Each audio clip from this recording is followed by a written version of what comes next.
বনফুলের ছোট গল্প অজান্তে। সেদিন আপিসে মাইনে পেয়েছি। বাড়ি ফেরার পথে ভাবলাম ওর জন্য একটা বডিস কিনে নিয়ে যাই। বেচারি অনেক দিন থেকেই বলছে।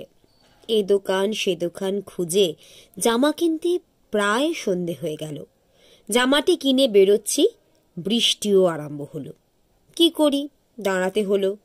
বৃষ্টিটা একটু ধরতে জামাটি বগলে করে ছাতাটি মাথায় দিয়ে যাচ্ছি। বড় রাস্তাটুকু বেশ এলাম, তারপরেই গলি, তাও অন্ধকার। গলিতে ঢুকে অন্যমনস্ক হয়ে ভাবতে ভাবতে যাচ্ছি।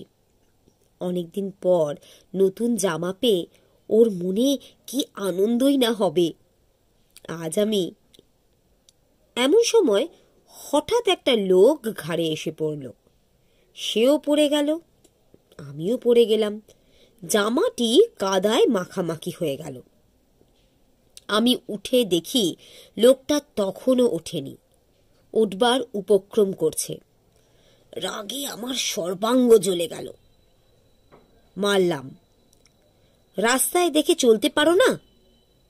মারের চোটে সে আবার পড়ে গেল, কিন্তু কোনো জবাব করলে না। তাতে আমার আরো রাগ হলো, আরো মারতে লাগলাম। গোলমাল শুনে পাশের বাড়ির এক দুয়ার খুলে গেল।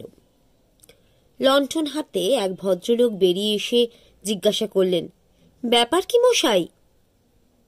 দেখুন দেখি মশাই, আমার এত টাকা জামাটা মাটি করে দিলে, কাদায় মাখামাখি হয়ে গেছে একেবারে। পথ চলতে জানে না, ঘাড়ে এসে পড়ল। কে ও? হো, থাক মশাই, মাফ করুন, ওকে আর মারবেন না। ও বেচারা অন্ধ, বোবা ভিখারি, এই গলিতেই থাকে। তার দিকে চেয়ে দেখি মারের চোটে সে বেচারা কাঁপছে, গা ময় কাদা, আর আমার দিকে কাতর মুখে অন্ধ দৃষ্টি তুলে হাত দুটি জোর করে আছে।